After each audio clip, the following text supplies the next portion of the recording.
স্বাগত দীপ্তর নিউজ আপডেটে। আপনাদের সাথে আছি আমি তাওসিয়া ইসলাম। দ্রুততম সময়ের মধ্যে গণভবনকে জাদুঘরে রূপান্তরিত করা হবে। এজন্য আগামী সপ্তাহ থেকেই বিশেষ কমিটি কাজ শুরু করবে।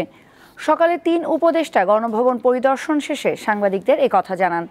ছাত্র জনতার গণ অভ্যুত্থানে গত ৫ আগস্ট পদত্যাগের পর গণভবন ছেড়ে ভারতে পালিয়ে যান শেখ হাসিনা। সরকারি ওই বাসভবনটিতে এরপর থেকে আর কেউ থাকেন না। অন্তর্বর্তী সরকার উদ্যোগ নেয় গণভবনকে জাদুঘরে রূপান্তরের। এরই অংশ হিসেবে গণভবন পরিদর্শন করেন অন্তর্বর্তী সরকারের ৩ উপদেষ্টা নাহিদ ইসলাম, আসিফ মাহমুদ ও আদিলুর রহমান খান। তারা জানান, স্বৈরাচারের পরিণতির নিদর্শন সংরক্ষণে গণভবনকে জাদুঘরে বানানো হবে। এখানে যারা দায়িত্বরত আছেন গণপূর্ত এবং স্থাপত্য বিভাগের দায়িত্বশীল, তাদের সাথে কথা বলেছি। তাদের থেকে আমরা প্রাথমিক পরামর্শ নিয়েছি এবং আমাদের আকাঙ্ক্ষাগুলো বলেছি যে আমরা কিভাবে দেখতে চাই, এবং একটি ফর্মাল কমিটি করার জন্য নির্দেশ দেওয়া হয়েছে। হয়তো আগামীকালের মধ্যেই কমিটিটি হয়ে যাবে, এবং কমিটি হলে এটি হয়তো নেক্সট সপ্তাহ থেকে আমরা কাজ শুরু করব, এবং বলা হয়েছে যাতে দ্রুত সময়ের মধ্যে আমরা এটি উদ্বোধন করতে পারি, সেই জন্য খুব দ্রুত গতিতে কাজ সম্পাদন করার জন্য।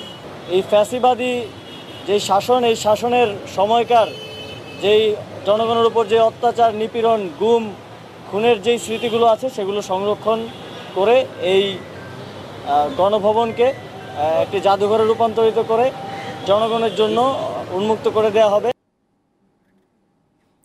সরকারি চাকরিতে প্রবেশের বয়সসীমা ৩৫ করার দাবিতে রাজধানীতে বিক্ষোভ করছেন চাকরি প্রত্যাশীরা। দুপুর থেকে তারা শাহবাগ মোড়ে অবস্থান নেন। বিস্তারিত জানাতে সরাসরি যুক্ত আছেন সহকর্মী মেহেদী হাসান।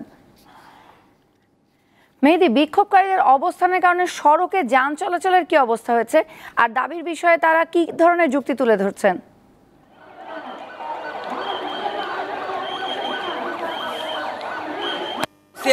তাদের দাবি হচ্ছে সরকারি চাকরিতে প্রবেশের যে বয়সসীমা ৩০ বছর রয়েছে সেটি যেন ৩৫ বছরে করা হয়। সেই দাবি নিয়ে তারা দীর্ঘ ১২ বছর ধরে এই আন্দোলন করে যাচ্ছে, এবং আজকে সকাল ১১টায় তারা এই শাহবাগে জাতীয় জাদুঘরের সামনে মহাসমাবেশের ডাক দেয়, এবং তারা এখানে কর্মসূচি পালন করে, এবং দুপুর ১:৩০টার দিকে এই শাহবাগ মোড়ে এসে তারা অবস্থান নেয়।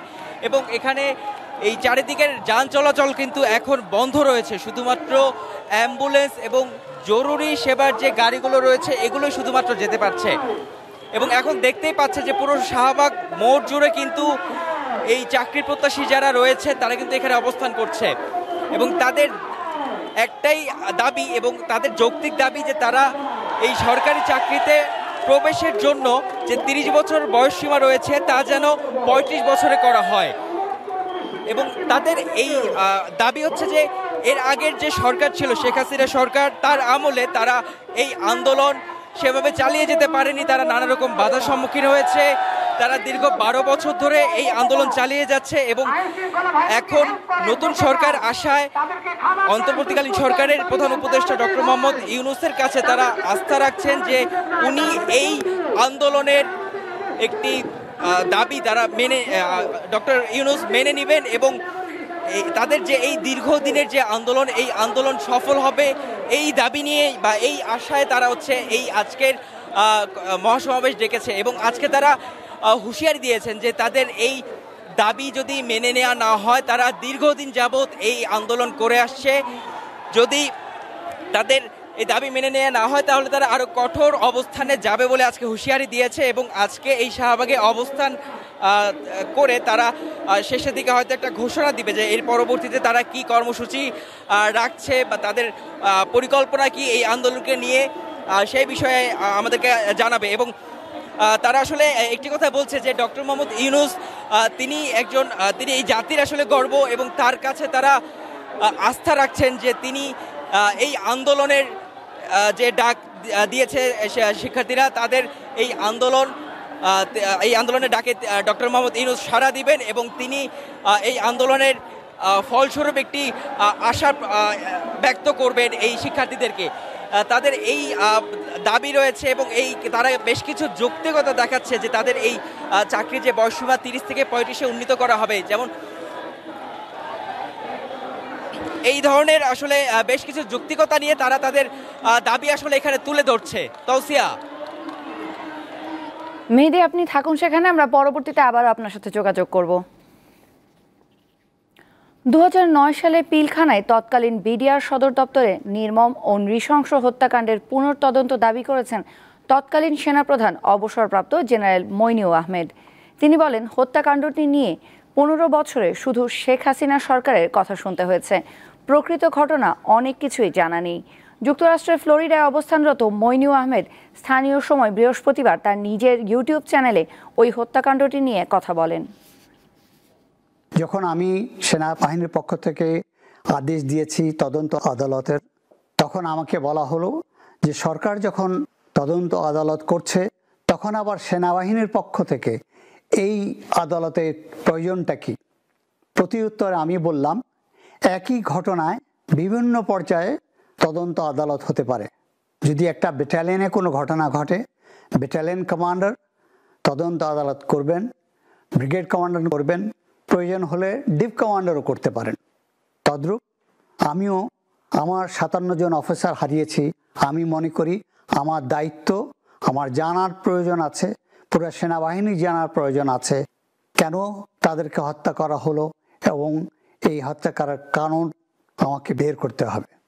পরিশেষে আমি আশা করব একটি সুষ্ঠু তদন্তের মাধ্যমে প্রকৃত তথ্য বের করে যারা এখনো দোষী চিহ্নিত হয়নি এবং এর সাথে জড়িত ছিল তাদেরকে আইনের আওতায় এনে সঠিক বিচার করা হোক।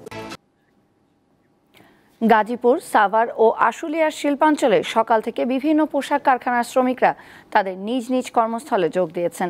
এখন পর্যন্ত কোনো শ্রমিক অসন্তোষ বা কর্মবিরতির খবর পাওয়া যায়নি।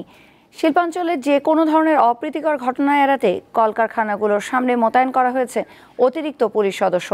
এছাড়া সেনা টহলও রয়েছে।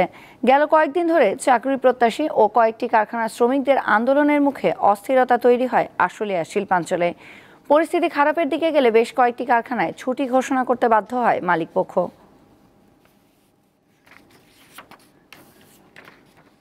সিরাজগঞ্জে বঙ্গবন্ধু সেতুর উপর বাস ও ট্রাকের সংঘর্ষে 3 জন নিহত হয়েছেন।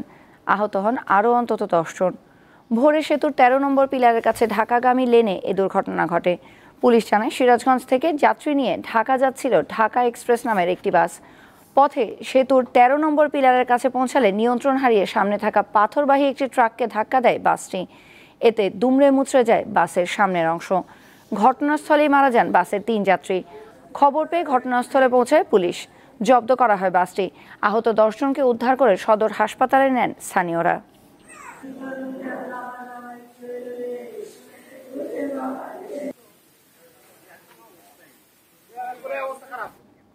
দেশের বাইরের খবর। ফিলিস্তিনের অধিকৃত পশ্চিম তীরে এক বিক্ষোভে যুক্তরাষ্ট্রের নাগরিক আইসেনুর আইগি নিহত হয়েছেন। স্থানীয় সময় শুক্রবার নাবালুসের কাছে বেইতা শহরে ইহুদি বসতি সম্প্রসারণের বিরুদ্ধে একটি বিক্ষোভে অংশ নেন 26 বছর বয়সী ওই তরুণী। স্থানীয় সংবাদ মাধ্যমের খবরে বলা হয়, ইসরায়েলি সেনাদের গুলিতে নিহত হন আইগি। ওই তরুণী যুক্তরাষ্ট্রের পাশাপাশি তুরস্কেরও নাগরিক ছিলেন। ইসরায়েলি প্রতিরক্ষা বাহিনী IDF এর দাবি, ওই নারী তাদের দিকে পাথর নিক্ষেপ করেছিলেন এবং তাকে হুমকি হিসেবে গণ্য করায় গুলি চালানো হয়। এ হত্যার পূর্ণ তদন্তের জন্য ইসরায়েলের প্রতি আহ্বান জানিয়েছে জাতিসংঘ।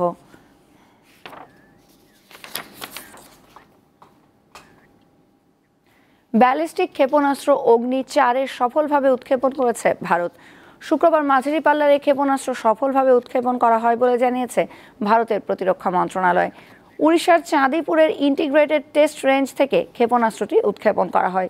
প্রতিরক্ষা মন্ত্রণালয় জানিয়েছে, অগ্নি 4 ভারতের তৈরি পারমাণবিক অস্ত্র বহন ও 4000 কিলোমিটার দূরের লক্ষ্যবস্তুতে আঘাত হানতে সক্ষম। কারিগরি সক্ষমতা যাচাইয়ের জন্য এ পরীক্ষা চালানো হয় বলে দাবি দেশটির।